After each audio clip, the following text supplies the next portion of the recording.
semua, jumpa lagi dengan saya Edi Waluyo. Selamat datang kembali di channel saya. Apa kabar teman-teman semua? Semoga sehat-sehat selalu, saya doakan ya. Pada kesempatan hari ini, saya berbagi tips tentang cara agar kita bisa kerasan dan sukses di tempat kerja.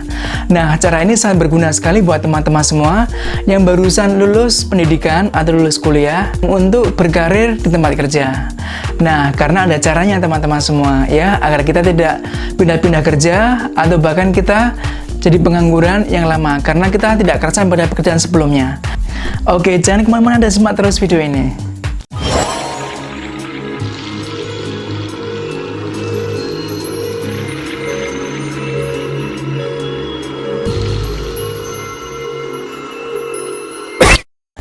Ketika kita lulus pendidikan, lulus sekolah maupun lulus kuliah, biasanya kita dihadapkan pada dua option atau dua pilihan, yaitu kita mau bekerja atau mau usaha sendiri. Nah, ketika kita memutuskan untuk bekerja, artinya kita harus bisa siap mental, siap fisik maupun siap psikologi, karena kita harus menghadapi beberapa tantangan-tantangan di tempat kerja yang harus kita lalui agar kita bisa sukses dan kerasan di tempat kerja. Nah, di sini saya memberikan tips agar Anda sukses dan kerasan di tempat kerja. Yang pertama, ingatlah motivasinya. Nah, ketika Anda memutuskan untuk bekerja, itu ingatlah motivasinya. Nah, motivasi Anda apa kira-kira? Apakah ingin membanggakan keluarga? Apakah ingin bisa menabung? Apakah ingin bisa membeli tanah, membeli mobil, atau membeli rumah? Nah, dari motivasi inilah yang bisa menyemangati kita untuk kerasan di tempat kerja. Karena tanpa motivasi, rasanya sangat berat sekali ya untuk bisa kerasan dan sukses di tempat kerja. Nah, jika kita ingat motivasi-motivasi tersebut, maka kita akan bisa merasa lebih baik dan bisa kerasan di tempat kerja karena ada tujuan yang bagus. Yang kedua, anggaplah tempat kerja merupakan rumah kedua. Karena ketika kita kerja pada sebuah perusahaan atau organisasi, itu artinya kita akan menghabiskan waktu yang terbanyak kedua setelah kita menghabiskan waktu kita di rumah kita. Nah, dengan kita menganggap tempat kerja sebagai rumah kedua, maka kita akan merasa lebih baik dan merasa kerasan. Cara ini bisa memunculkan perasaan yang lebih baik untuk lebih nyaman. Karena kita dihadapkan dengan keluarga kita kedua di situ. Tanpa teman-teman menganggap bahwa tempat kerja sebagai rumah kedua, maka teman-teman tidak akan merasa kerasan karena itu merasa berat dan tempat di mana kalian berjuang, sehingga kalian akan tidak merasa mudah untuk menghadapinya. Cara yang ketiga adalah hindarilah permusuhan dan anggap semua rekan kerja itu teman kita. Nah, karena dengan cara ini kita akan merasa lebih baik dan lebih nyaman dengan teman-teman di tempat kerja. Jadi jangan merasa sombong ya, jangan merasa ada permusuhan di tempat kerja, dan anggap semua teman-teman itu teman kita, atau bertemanlah dengan setiap orang. Karena dengan cara ini, maka kita akan menghabiskan waktu yang menyenangkan dan asik sama teman-teman di tempat kerja, sehingga kita bisa merasa lebih cepat waktunya. Dan juga jika kita berteman dengan teman-teman di tempat kerja, kita juga bisa dibantu ketika kita dalam kesulitan atau dalam kesibukan kerja sama teman-teman kita, karena mereka menjadi bagian dari teman kita atau keluarga kita di situ. Nah, kemudian cara keempat, manfaatkanlah waktu untuk rekreasi. Nah, di sini waktunya bahwa ketika kita sedang istirahat kerja, misalkan kita bisa relaksasi ya, bisa nyantai di taman tempat kerja misalkan jika ada tamannya, atau kita bisa rileks di balkoni tempat kita kerja, atau mungkin keluar sebentar nyari angin yang agak segar. Nah, jadi ini bisa menumbuhkan rasa yang lebih nyaman dan lebih rileks, juga menyenangkan juga.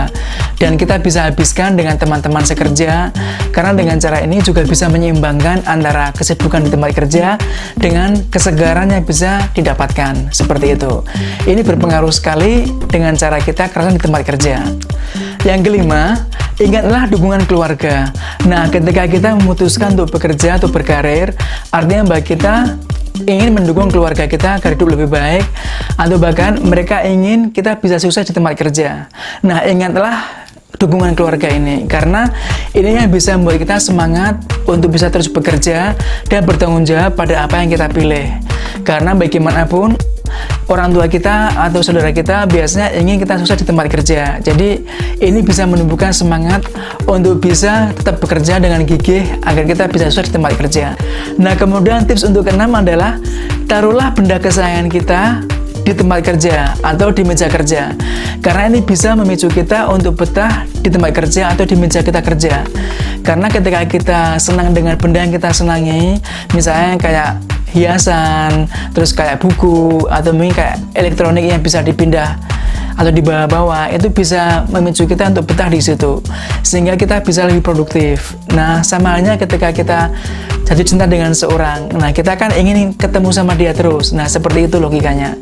Jadi benda apa aja yang kamu senang yang bisa dibawa di situ, kamu taruh di situ, sehingga ini bisa membuat kamu ingin melihat benda itu terus dan ingin memegang benda itu bahkan, sehingga kamu bisa lebih termotivasi dan lebih betah di situ untuk lebih berkarya di situ, seperti itu. Kemudian yang ketujuh adalah turut menjaga kebersihan, keamanan, dan kenyamanan di tempat kerja.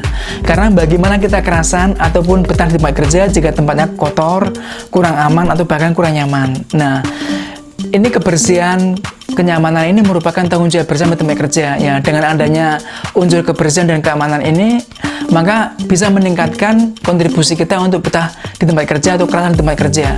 Karena ini menyumbang dominan yang sangat penting sekali. Bisa menyumbang tingkat kenyamanan kita di tempat kerja untuk bisa betah dan kerasan di tempat kerja, selain daripada berteman atau motivasi tadi.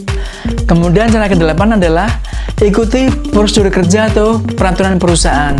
Nah, tujuannya agar kita tidak kena masalah di tempat kerja atau bahkan kita dipecat. Karena jika kita mau sukses, kita harus mau tidak mau harus mengikuti peraturan perusahaan di tempat kerja. Ini sangat penting sekali. Juga jika kita mengikuti segala peraturan di tempat kerja, kita juga bisa menjadi orang yang disenangi supervisor atau bos, sehingga kita bisa mendapatkan promosi kerja. Ya, jangan banyak membuat permasalahan di tempat kerja. Ikuti aja peraturannya, sehingga kita bisa berkembang di situ. Dan ketika kita tidak bisa mengikuti peraturan kerja, kita juga bisa kena masalah di situ yang membuat kita mungkin tidak nyaman, down, atau bahkan tertekan di situ, sehingga bisa memunculkan psikologi yang kurang bagus buat kita sendiri. Kemudian terakhir yang ke-9 adalah jika ada masalah dibicarakan ya, mungkin kita bisa curhat kepada teman kerja kita yang kita percaya agar kita bisa merasa lega dan merasa lebih baik, atau juga bisa dibicarakan kepada supervisor maupun manajer kita sendiri agar mereka bisa ngasih solusi sebagus-bagusnya untuk kita. Karena bagaimanapun jika kita mau cerita dan terbuka sama mereka yang kita percaya, biasanya mereka merasa lebih baik karena mereka dipercaya sama kita. Oke, tapi jangan sama sembarang orang. Nanti kalau ada masalah pribadi malah bocor kemana-mana ujung-ujungnya. Jadi seperti itu. Jadi setiap permasalahan itu di tempat kerja selalu ada solusinya, selama kita mau mencari solusi yang terbaik, baik kepada atasan maupun kepada teman sekerja kita yang kita percaya. Oke, nah semoga bermanfaat buat teman-teman semua cara ini, dan jangan lupa subscribe dan share video ini. Semoga sukses di tempat kerja ya, semoga bermanfaat dan bisa memberikan edukasi yang lebih baik ke depan. Oke, terima kasih sekali sudah menonton video ini sampai selesai. Jangan lupa nantikan video saya berikutnya penting lagi. Oke, sampai ketemu.